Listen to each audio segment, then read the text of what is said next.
Assalamualaikum warahmatullahi wabarakatuh. Waalaikumsalam. Iya, kesempatan kali ini kita kedatangan tamu istimewa, ya.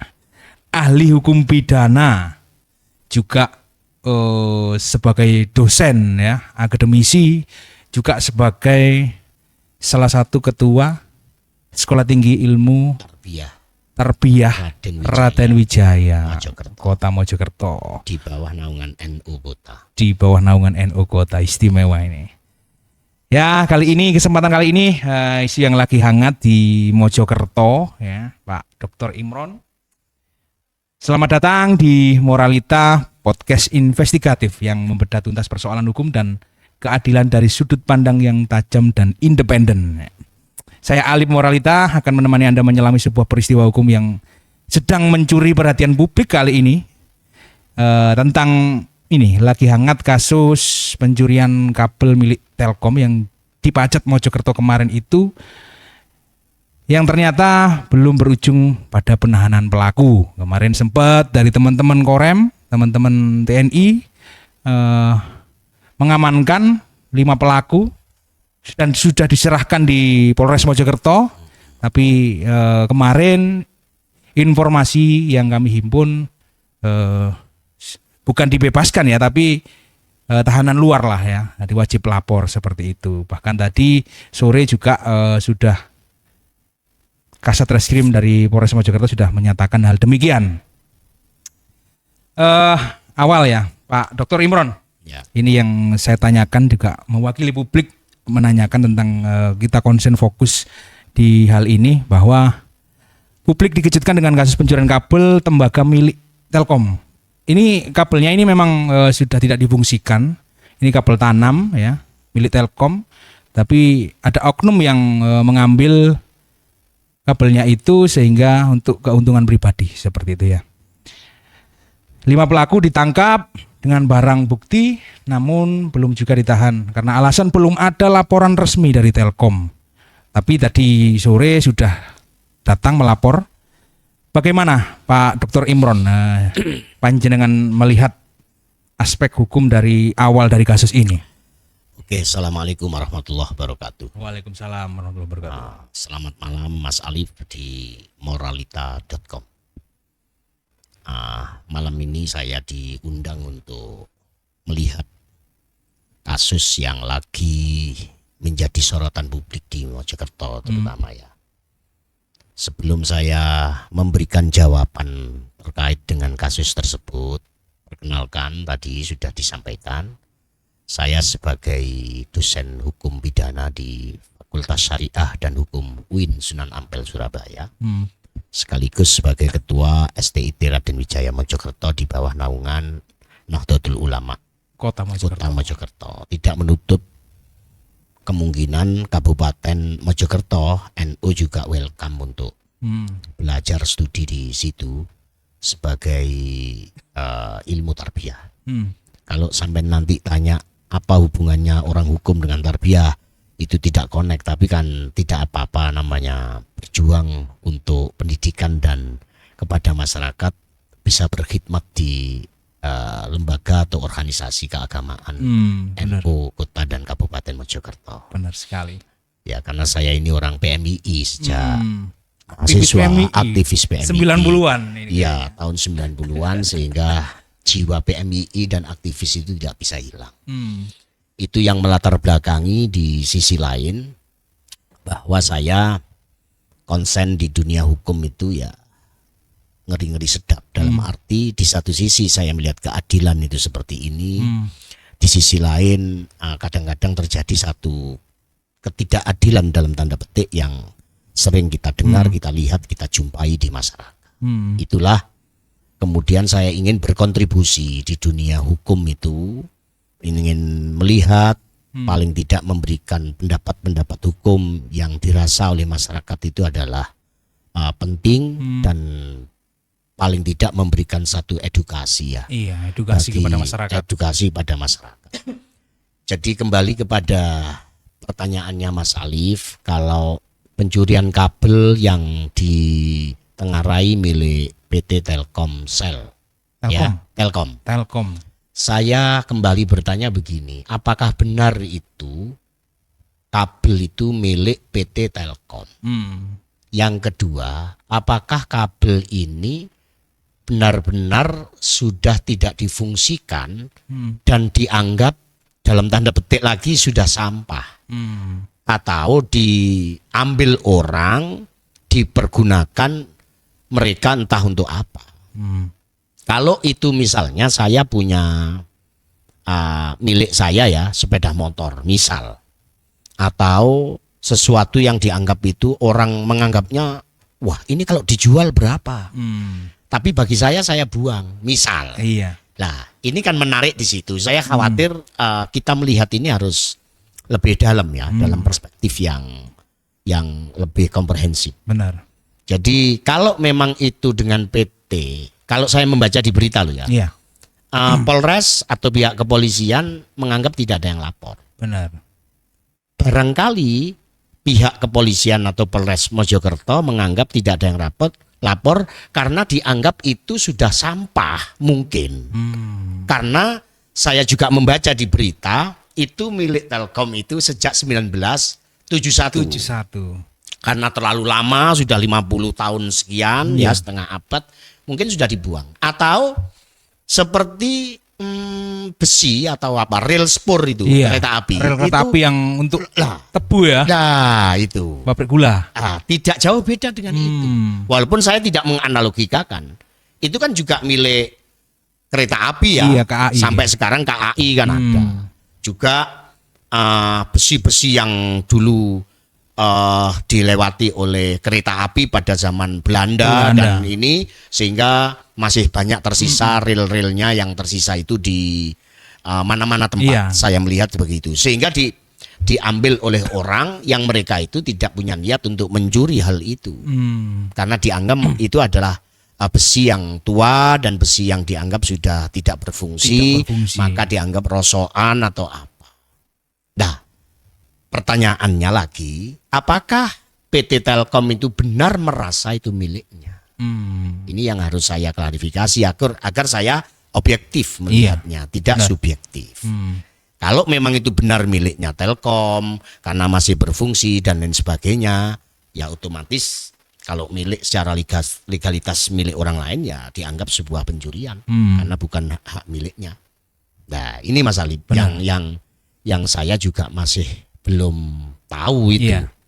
Nah, begitu Mas Alip. Kalau menurut informasi, kemarin kan saya juga di lokasi saat penangkapan oleh teman-teman Korem ya, Intel Korem itu memang sudah dikonfirmasi ke pihak Telkom kalau memang itu masuk asetnya Telkom. Meskipun sudah tidak berfungsi karena itu disinyalir sepertinya itu untuk tujuannya untuk kabel telepon mungkin ya, tapi ditanam waktu itu. Jadi saya tahu sendiri kabelnya itu memang seukuran tebu gitu ya. Jadi segitu, tapi serabutnya tembaganya itu masih banyak. Jadi itu yang, dan mereka beroperasi itu sudah berminggu-minggu untuk mengambil itu, dan sepertinya kelihatan resmi ada apa namanya, papan plakatnya, ada pekerjaan seperti itu. Itulah setelah teman-teman Korem itu mengkonfirmasi Telkom dan memang itu memang aset kita, pengakuannya yang informasi yang saya terima, dan tidak ada pekerjaan resmi dari PT Telkom untuk mengambil hal itu. Makanya teman-teman Korem itu ceritanya akhirnya mengamankan 5 pelaku itu. Jadi seperti begini, itu, Pak Dokter. 5 dari pihak Korem atau TNI mengamankan, boleh-boleh saja dia mengamankan loh. Sampai niki duduk-duduk dibongkar didudukkan itu istilahnya. Ini kabel ini punya siapa dan siapa, kan kayak tidak bertuah. Nggak ada dokumen resminya. Sehingga setelah ada satu reaksi, ada aksi, ada reaksi, itu dianggap kok curiga ya. Terus ini kan miliknya Telkom, ini ditelisik lah. Nah, kembali kepada Mas Alip, bertanya seperti itu kan dengar-dengar ya. Saya tidak bisa melihat bahwa itu kebenaran secara legalitas milik Telkomsel atau tidak. Oke. Sekarang kalau memang itu milik PT Telkom, milik PT Telkom benar, harus dibuktikan secara legal. Ada dokumen asetnya. Ada dokumen asetnya bahwa ini. Pertama. Yang kedua, apakah ini masih difungsikan atau sudah diabaikan seperti yang tadi saya berikan contoh apa namanya itu rel kereta api. Kan banyak rel kereta api dipakai. Iya. Apakah itu membeli, apakah itu mengambil? Kenapa itu juga tidak dicurigai? Kenapa itu tidak diusut? Kenapa tidak? Jadi maka kepolisian kalau saya melihat dianggap tidak ada laporan, garis miring mungkin tidak ada korban. Sekalipun itu katanya milik Telkom. Makanya sesuatu yang berpuluh-puluh tahun itu kalau memang itu berada di wilayah wilayah hukum pada seseorang yang mungkin besi itu dulu milik Mbah Buyut saya misalnya ada di rumah saya kan tidak mungkin. Walaupun diambil orang misalnya saya tidak melapor karena matur suwun Mas sampean jupoi aku sakjane yo nyayak apa ngongkon orang menyuruh orang juga bayar. Itu jadi saya harus objektif melihat dalam kajian hukum. Yang pertama kali seperti itu. Ini sudah rame kan dibicarakan. Iya, lagi rame. Yang rame itu masalahnya kan dianggap itu adalah milik PT Telkom. Betul iya. Dan itu masih digunakan sejak 1971. Mengapa itu ditulis oleh media 1971? Karena sudah dianggap tidak fungsi, tidak ada manfaat. Nah, sehingga diambil dengan rame-rame, ada mobilnya. Dan itu nanti dipakai apa dan bagaimana. Ini kan masih proses diselidiki juga. Sekalipun kalau itu pencurian bukan delik aduan, saya paham. Karena delik umum tidak butuh untuk pengaduan, nanti bisa ditarik kembali apa tidak. Barangkali itulah pihak Polres melepas mereka untuk absen sambil meneliti aspek legalitasnya bahwa ini masih dipakai apa tidak. Yang ketiga, PT Telkom bagaimana ketika diambil orang yang berserakan di jalan-jalan itu atau di kebunnya orang atau di sawah misalnya? Masuk lahan orang lain lah ya? Apakah itu juga pencurian nantinya? Nah, tetapi yang saya melihat 5 orang itu benar-benar menggali memang sehingga bukan ini ya mungkin saja itu bisa nanti dianggap bahwa dia dianggap deliknya adalah sebagai delik mengambil bukan miliknya atau hak orang lain karena menggali itu. Pertanyaannya saya kan tidak tahu di dalam penyidikannya ya. Mengapa Pak kok sampai gali dan lain sebagainya. Saya tidak melihat ke sana, tapi saya melihat dari perspektif hukum jika itu memang benar-benar milik Telkom ya harus diproses secara hukum. Benar. Informasi yang terbaru memang PT Telkom sudah mendatangi pihak Polres untuk memberikan laporan resminya karena memang informasinya tadi keterangannya masih koordinasi dengan pimpinan lah ya, atasan lah ya, bahwa benar-benar itu asetnya apa tidak karena kan aset lama, tinggalan lama, jadi masih perlu diklarifikasi tapi memang faktanya sudah datang pihak Telkom. Menarik. Jadi di situ terkait KUHAP dan penangkapan tangan ya. Bagaimana KUHAP mengatur tentang kondisi tertangkap tangan dan batas waktu penahanan awal. Apakah dalam kasus seperti ini aparat wajib melakukan penahanan meski korban belum melapor? Seperti apa? Oke, jadi begini Mas Alif. Agar bisa dipahami oleh masyarakat secara luas. Hukum itu kan di dalam hukum pidana dan hukum material itu kan siapa yang berbuat ada larangan, ada sanksi. Tapi dalam hukum formilnya atau KUHAP, Kitab Undang-Undang Hukum Acara Pidana mengatur. Kalau itu memang benar milik PT Telkom, kembali kepada kasus kabel ya, terus dianggap itu adalah pencurian atau dianggap mengambil sebagian atau seluruhnya bukan miliknya, untuk dianggap melawan hukum dalam pasal 362 KUHP dengan ancaman 5 tahun karena dianggap pencurian biasa. Tetapi kalau memang itu terorganisir, tadi saya ada wartawan juga mewawancarai saya mengatakan kalau memang itu terorganisir atau di malam hari dan sebagainya maka bisa dijerat 363 KUHP, ancamannya lebih berat daripada 362. 7 tahun ancamannya. Kemudian dari sisi hukum formil atau KUHAP-nya mengatur sebenarnya tidak ada aturan yang mengatur tentang tersangka atau seseorang yang diduga keras melakukan tindak pidana minimal memenuhi 2 unsur alat bukti, maka harus ditahan. Tidak ada ya. Tidak ada. Akan tetapi di dalam pasal 20 dan pasal 21 KUHP mengatakan di situ adalah ada kewenangan dengan perintah untuk bisa menahan. Agar 1, tidak menghilangkan barang bukti. 2, tidak melarikan diri.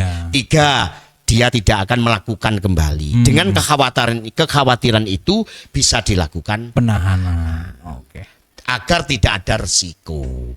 Lah pertanyaannya tadi, mengapa kok tidak ditahan? Lah ini kan kewenangan pihak kepolisian atau penegak hukum. Boleh saja. Boleh saja ya. Boleh saja tidak ditahan. Mungkin bisa di absen atau bagaimana. Wajib lapor lah ya. Ya wajib lapor. Itu kan boleh saja. Hak mereka kewenangannya. Jadi kita tidak terlalu. Karena ini menariknya seperti ini Pak. Bagaimana? Pak Dokter. Jadi menariknya karena ini masif.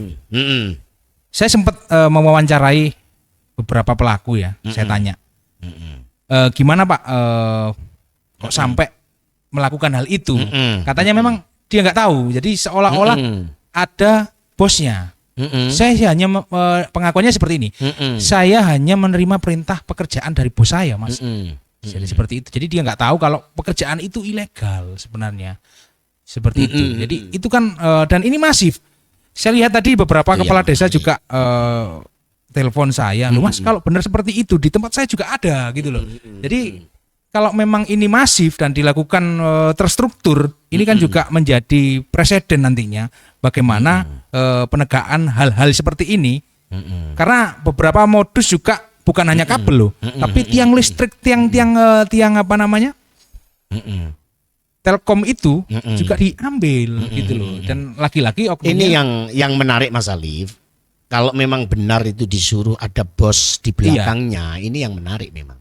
Jadi kalau di dalam melihat sebuah praduga tak bersalah dan itu milik Telkom benar, ya unsurnya bisa masuk. Yang pertama, mengapa kok ada yang menyuruh? Apa kapasitas orang yang menyuruh itu? Dan berarti yang menyuruh itu, mohon maaf, jika benar loh ya, saya harus melihat, menganalisa dari pertanyaan sampean yang sudah klarifikasi kepada tersangka mungkin atau pelaku ya. Yang menyuruh itu kan berarti tahu betul dan paham bahwa kabel yang ada di dalam tanah itu adalah punya nilai tembaga soalnya punya nilai nominal lah, punya nilai apa namanya jual. Tembaga. Nah soalnya. Ini terus yang ketiga, sampean disuruh itu apa tidak tanya, lho Pak, itu naik sopo, ini miliknya siapa dan bagaimana lah. Disuruh apa tidak, yang penting dia kalau sudah melakukan perbuatan, unsurnya sudah benar-benar sesuai dalam pasal 362 atau 363 KUHP, ya sudah memenuhi 2 unsur alat bukti ya. Kalau nanti ternyata itu benar milik PT Telkom, ternyata yang menyuruh nanti akan diproses, mengapa kok sampean menyuruh, dan yang disuruh itu mengapa kabel itu kok sampean tidak curiga dan sebagainya. Itu menariknya dalam proses pengembangan penyidikannya nanti ya. Lidik dan sidiknya itu yang itu menarik nanti. Memang. Bahkan Pak Danrem itu sempat klarifikasi memberikan keterangan kepada wartawan bahwa sudah menghubungi bosnya, kan dikasih nomor sama bos sama pelakunya ini, terduga pelakunya. Ini bos saya, ditelepon. Dia janji karena penangkapannya itu malam, jadi siang hari dia datang, ngomong jam 9 mau datang, konfirmasi lagi 9:30 Pak, ditunggu sampai malam hari, itu ternyata nggak datang. Inisialnya BM, orang Surabaya katanya. Iya, jadi begini Mas Alif, kembali pada persoalan hukum pidana.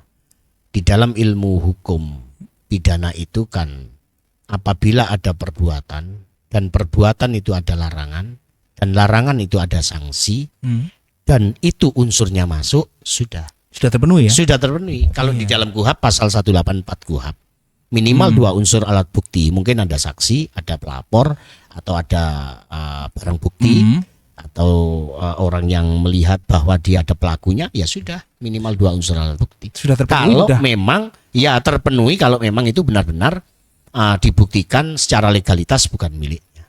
Saya tidak melihat proses penyelidikan dan penyidikan itu ranahnya pihak penegak hukum. Saya melihat dari aspek hukum pidana saja. Jadi tidak terlalu bertele-tele lah, sederhana saja. Nah, ini yang menjadi problem itu kan tidak ditahan, apakah ini begini. Jadi itu kewenangan kepolisian. Kalau memang polisi percaya, yakin tidak akan melarikan diri. Dan saya melihat dan membaca beritanya kan barang bukti yang hasil yang dilakukan oleh pelaku kan disimpan di mana? Di Polres. Iya, barang bukti semua sudah iya, diamankan di Polres. Jadi insya Allah polisi dengan unsur kehati-hatian tidak mau spekulasi lah. Saya melihatnya seperti itu. Jadi saya tidak melihat bahwa polisi itu ceroboh, polisi kok berani melepas, enggak. Jadi mungkin dia sudah punya satu analisa bahwa tidak akan melarikan diri atau iya, ada penjamin atau apa dan gitu. Dia kalau memang terburu-buru mau menahan orang itu ya itu miliknya Telkom. Iya, karena polisi kan tidak boleh belum ada kejelasan itu loh. Nah, makanya saya baca lagi di berita karena tidak ada yang lapor. Iya. Apakah pertanyaannya harus melalui laporan dulu, wong deliknya itu delik umum bukan delik aduan. Kalau berbicara itu beda perspektif. Walaupun ini delik, iya, kasusnya kan beda. Walaupun ini kalau dianggap bukan delik aduan, iya, delik umum, iya, bukan klak delik. Artinya memang kalau orang itu mengambil bukan miliknya, benar-benar ada di rumah saya, di pekarangan saya, atau ada hak sudah orang jelas gitu sudah ya. Jelas ya sudah. Itu baru terpenuhi. Sekalipun gitu. Tidak melapor. Polisi melihat ada orang yang tiba-tiba masuk rumah malam hari, dicurigai ada apa kamu? Benar. Kan boleh juga polisi untuk memeriksa surat-surat ketika mencurigai seseorang yang ada di jalan. Benar. Nah, ini tidak hanya dicurigai begitu, iya, tetapi kan tidak berani keburu-buru juga. Karena status kabelnya ini loh. Status kabelnya ini loh harus jelas dulu kalau memang itu benar-benar milik Telkom. Karena Telkom itu BUMN dan itu jadi milik negara, akhirnya kan kewenangannya di sana. Iya. Kadang-kadang ini ada tanya tadi, Mas, bagaimana kok nggak sama dengan ayam? Contoh, ada pencuri ayam, dia ketahuan, ketangkep, tanpa harus ada yang melapor ke kepolisian. Pencuri ayam ini kan sudah bisa ditahan gitu loh. Tapi ini mencuri kabel, barang buktinya sudah ada di atas truk dan dilakukan berminggu-minggu, kok nggak bisa ditahan? Sekarang gitu begini Mas Alif, pertanyaan publik. Mencuri ayam pun itu kalau ada di kandang rumah saya, di rumahnya Mas Alif dicuri, orang ketahuan, oke lah ditangkap. Tapi kalau orang tuh mengepung ayam di jalan dengan ayam yang liar, apa bisa dia ditangkap? Karena kalau tidak menunggu orang melapor. Iya. Ya neka itu ayamnya dewe ucul. Lah, itu loh. Jadi hukum itu harus benar-benar jelas, detail, terang benderang gitu ya. Ya, di dalam postulatnya kan ada in criminalibus probentiones beden ise luse clariores. Jadi barang bukti di dalam pembuktian itu harus terang benderang dan lebih terang dari cahaya. Iya. Maka polisi, penegak hukum tidak berani harus sekalipun ada asas equality before the law. Tapi saya tadi menulis di beberapa media dimintai pendapat, ya normatif saja. Saya tidak menjustis apakah kasus kabel ini benar pencurian apa tidak. Tetapi kalau benar ya jawabannya saya tulis tadi. Iya. Memenuhi dua unsur bukti, bisa dilakukan penahanan, bisa tidak ditahan asal polisi itu memenuhi kriteria-kriteria yang menurut menghilangkan barang bukti, nggak melarikan diri. Jadi kan normatif gitu. aja saya dari sisi akademis. Kalau saya tidak mau menjustis bahwa ini benar, ini salah, penegak hukum begini, enggak. Saya rasa seperti itu, Mas Ali. Tapi ini yang menarik karena kita ulas status kabel ya, status kabel karena PT Telkom sudah datang ke Polres. Kabel ini kan milik asetnya BUMN. Karena Telkom kan BUMN ya. Apakah peristiwa ini bisa dikenakan pasal kerugian negara jika memang terbukti berdampak terhadap layanan publik dan melibatkan aset BUMN? Kalau kita mengarah kepada kerugian negara, ya nanti dalam proses penyelidikan dan penyidikannya itu sampai seberapa bahwa aset negara ini adalah berfungsi. Jadi jangan salah. Kerugian negara itu adalah sesuatu yang dianggap itu hak milik negara dan negara bisa dirugikan. Dan apakah dengan pencurian ini sudah ada kerugian nanti negara? Kembali kepada persoalan awal, satu, PT Telkom benar miliknya. Yang kedua, itu adalah bisa digunakan apa tidak. Makanya orang sering bilang, wah ini pengerusakan. Betul. Saya sering mengatakan pengerusakan itu satu Fungsi menjadi fungsi. Iya, apabila barang itu bagus, dirusak tidak bisa dipakai kembali. Yang kedua, dirusak tapi masih bisa dipakai. Iya. Yang ketiga memang sudah rusak, dirusak. Ini kalau belajar hukum itu harus detail. Lah masa pagar saya sudah saya bongkar mau saya rusak, terus dirusak orang ya matur suwun toh. Iya. Jadi nggak bisa masuk pengerusakan. Bisa akan diselidiki oleh polisi. Apakah Bapak ini begini merasa rugi? Ya memang saya rusak. Nah, tidak bisa. Walaupun saya rusak kan itu bukan miliknya. Ini masih tidak bisa seperti itu. Iya. Maka kalau Utrecht mengatakan di dalam perspektif hukum pidana itu rusak itu ada 3 kategori. Barang sudah rusak dirusak, barang tidak rusak dirusak, dan barang itu adalah tidak rusak dirusak tidak bisa dipakai kembali. Itu ya kalau perusakan itu ya. Jadi seperti itu Mas Ali. Ini kan yang menarik lagi ini kan karena yang mengamankan inilah TNI. Ini loh. Jadi sebenarnya kita diskusi di sini kan supaya masyarakat jelas karena kan mikirnya nanti masyarakat kok tumpang tindih nih, TNI nangkep, polisi nangkep, yang punya hak kewenangan siapa gitu loh. Sebenarnya batas kewenangan TNI dalam menangkap warga sipil itu setelah itu diserahkan ke kepolisian kalau ada memenuhi unsur pidana. Itu seperti apa? Lagi-lagi pertanyaan Mas Alif ini saya juga membaca di media.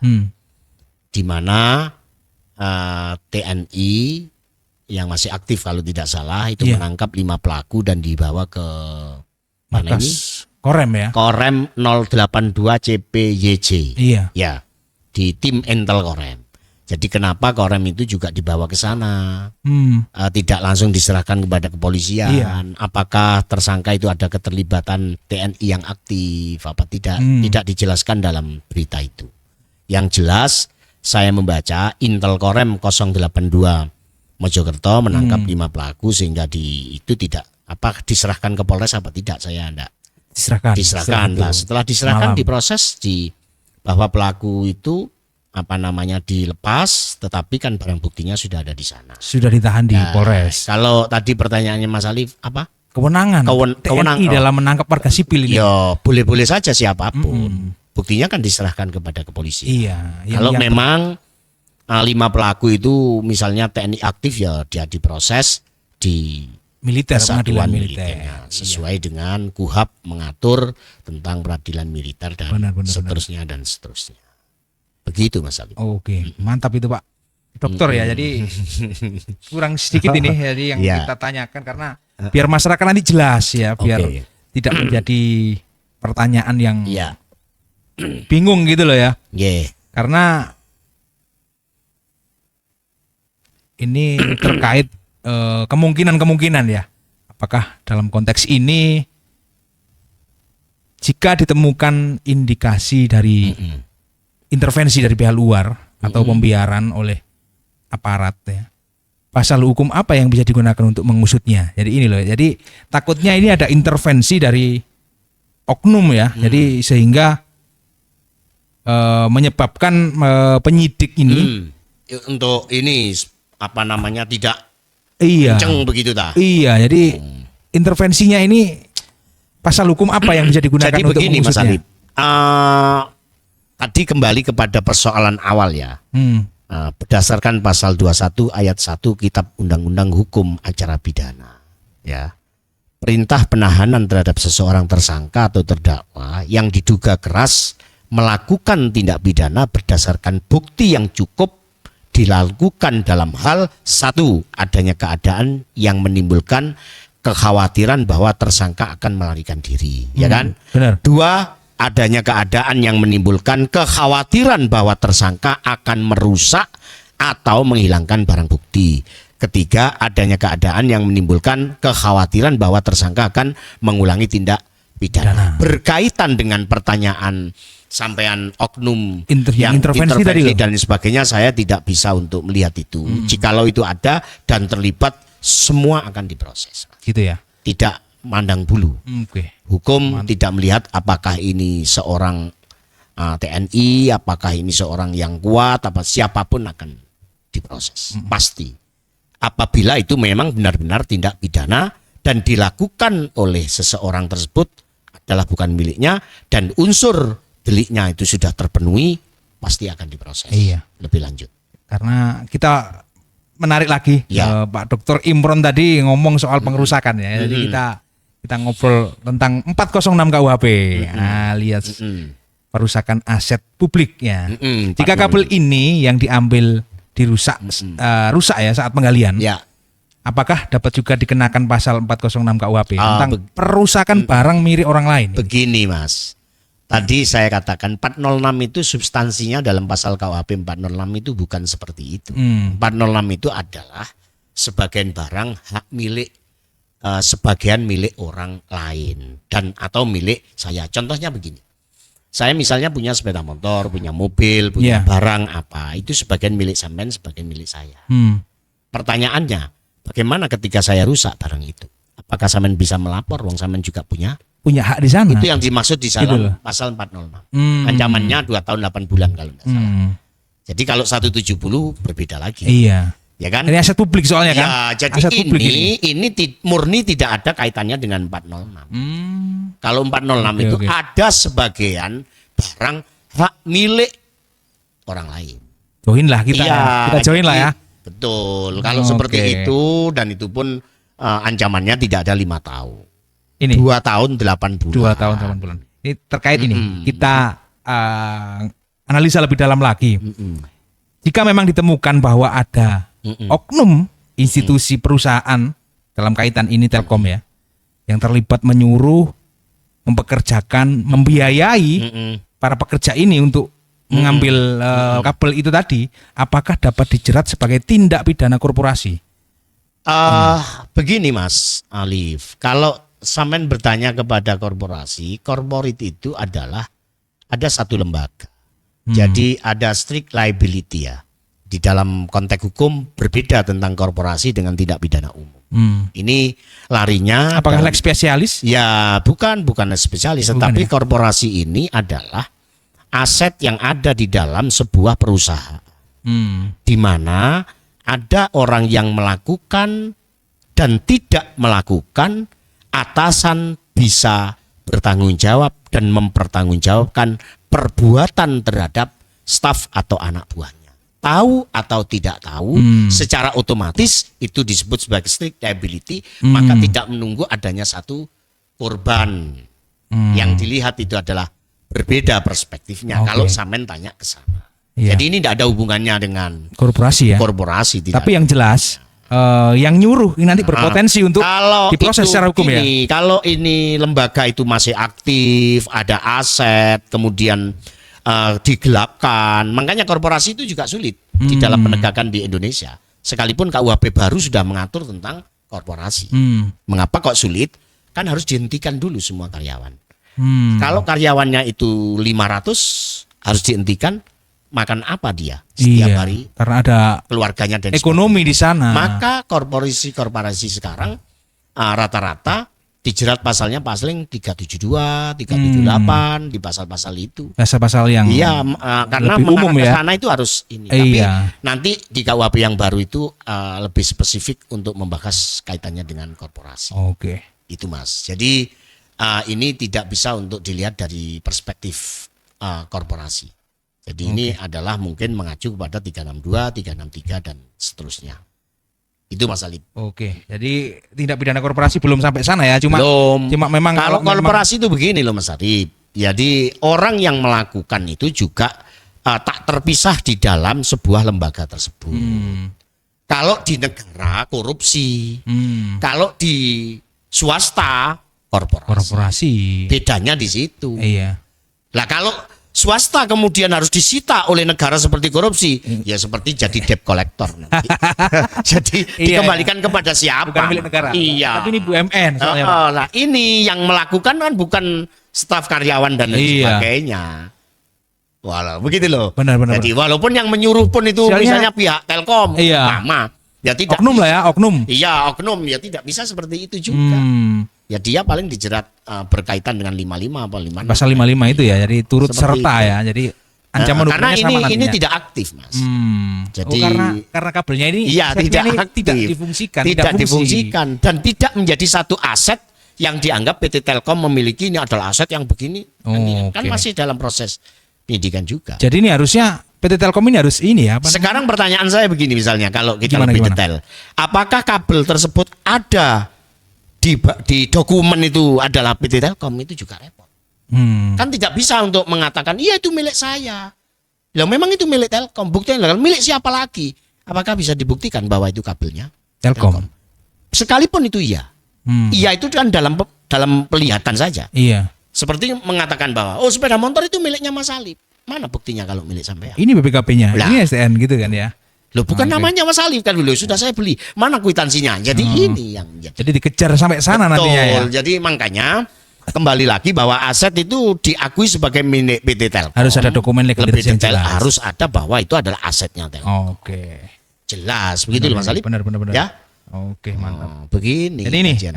terakhir Pak Dr. Imron ya. Karena ini persoalan berhubungan dengan BUMN, Telkom ini juga harus lebih hati-hati. Apakah hal-hal aset-aset yang sudah tidak berfungsi seperti ini harus minimal itu diambil alih, ditarik dan kemungkinan akan dijual dan uang itu masuk kas negara atau seperti itu harusnya biar tidak menjadi seperti ini.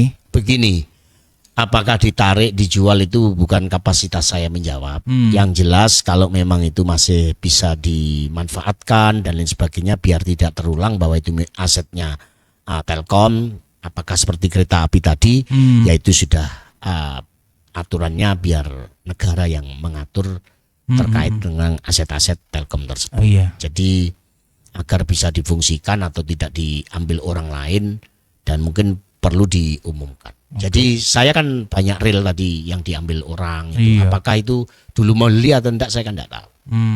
Jadi ini problematika hukum yang saya rasa cukup bagus menjadikan satu edukasi hukum di Iya, jadi masyarakat. masyarakat biar Pokoknya jelas gitu ya. menurut saya begini. Sudahlah masyarakat itu kalau merasa bukan miliknya atau disuruh orang juga bukan miliknya, daripada bersiko berurusan dengan hukum ya lebih baik dihindari. Titik. Itu ya paling bener ya. Paling benar tidak. Karena kita nggak tahu, nggak jelas itu ya jangan Betul, dilakukan. iya, Takutnya betul. nanti ada Itu persoalan saja itu. biar aman. Masyarakat harus begitu. Ya? Terima kasih Pak Dr. Imron Oke, atas terima penjelasannya. Semoga kasus-kasus seperti ini nanti menjadi momen perbaikan bagi penegakan hukum, khususnya hukum pidana yang ada di Mojokerto ya. Agar kita juga lebih tahu, lebih teredukasi dan lebih responsif dan hukum ini berjalan tidak tebang pilih. Takutnya nanti karena ada backingan, ada ini, kenalan ini, oknum ini, jadi nanti tumpul gitu loh.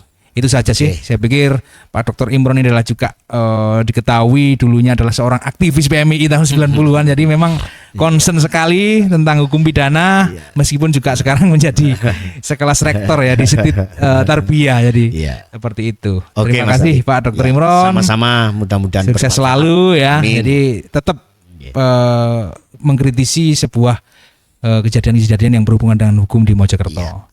Karena pandangan jenengan ini mencerahkan masyarakat. Mudah-mudahan bisa menjadikan manfaat bagi orang Benar lain. sekali, Itu yang itu paling sih. penting dalam itu. Karena itu benar Khairun sekali. nas anfa'uhum Linnas. linnas. Terima kasih Pak Dokter. Sukses selalu. Terima kasih. Assalamualaikum warahmatullahi Waalaikumsalam wabarakatuh. warahmatullahi